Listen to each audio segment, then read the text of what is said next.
Ramblin' Gamer coming at you guys today with my thoughts on World of Tanks. 1 year ago, I uploaded my video, Why You Should Be Playing World of Tanks. It was one of the earliest videos on my channel. I've since uploaded other World of Tanks videos and such, but I really didn't get into great detail about why I felt that you should be playing this game. First, let me get a few things out of the way. Originally, I expressed that WoT had a great online community, and initially, when I first started playing the game, I found most of my fellow players to be extremely kind. As to what in the hell has changed in the last year, I'm not sure, but I'll be honest, I feel most of the World of Tanks community has taken a Call of Duty turn. Anymore, I play completely ignoring the chat or just shutting it off, knowing that if I do look at it, I'll just end up getting extremely pissed off. For instance, in one of my recent battles using a tier 2 British tank with a weapon that fires 4 shells before reloading, I proceeded to unload 3 shells into an opponent who then proceeded to blow up the entire chat, calling me out on hacks and trying to convince the rest of the players to report me. Thankfully, a few other players who had used the tank before knew about the weapon and backed me up, leaving only the stupid person that was calling hacks to feel completely like an idiot. Nonetheless, I was pretty pissed off by this though. There have been countless other things like this as well.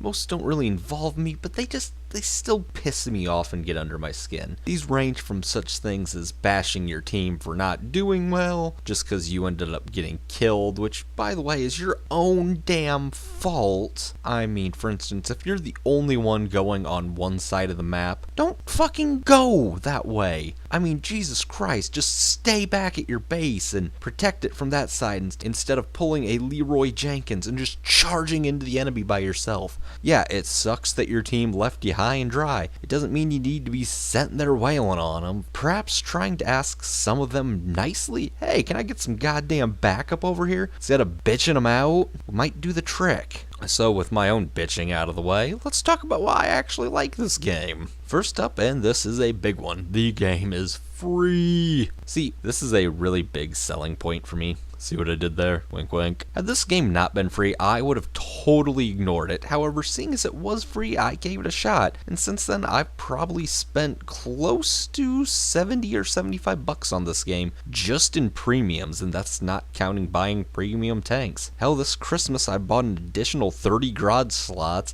and brought my friend who plays this game with me premium as well. Let's also talk about the premium for a moment. So you'd think putting money into this game would give you a massive advantage over other players, but you'd be pretty damn wrong. While having a premium account does increase the amount of credits and XP you'll get for battles, that's really about all it does. You can use gold for other things like equipment and tank ammo, but none of those are really going to make you super overpowered. For instance, let's compare the Churchill 1 to the Churchill 3. Most people view the Churchill 3 as a tier 5 heavy tank with a machine gun for a cannon. The fact is that equipping a 6-pounder on the Churchill 1 pretty much turns the Churchill 1 into a Churchill 3, except that it can fire even faster than what the Churchill 3 can. Another thing I've found that I really love about this game are the different playstyles. Many tanks give you options. For instance, with the above Churchill 1 fully upgraded, you really have a choice of 3 good guns. The first mentioned one being a gun that does low damage but has excellent rate of fire and decent penetration for its tier. The second one having less rate of fire and pen, but doing a higher amount of damage. And the final one having excellent pen and damage, but suffering from a much smaller rate of fire. This is also just one tank, and there are many tanks in this game. It's interesting to see a fast medium tank like the T-34, which can run circles around heavy and TDs, and then something like the Matilda, which is slow as piss but more heavily armored than the heavy tanks of its own damn tier. Once you get into the groove of this game, it's just fun to dick around with new tanks and see how they work and figure out their playstyles for yourself.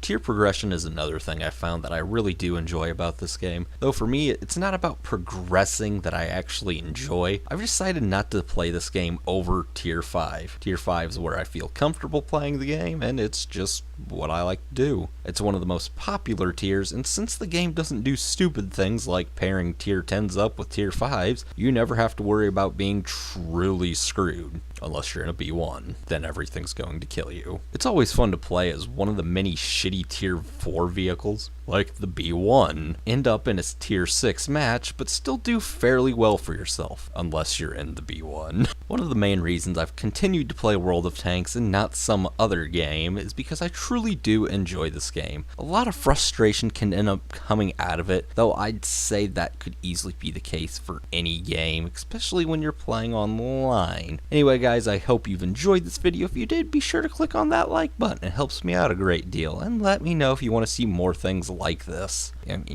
I guess that really doesn't matter. I'm going to keep posting up more things like this, so fuck you. If you enjoyed this video and want to see more of them, why not subscribe? And if you're new to my channel, do me a solid and watch out for bears.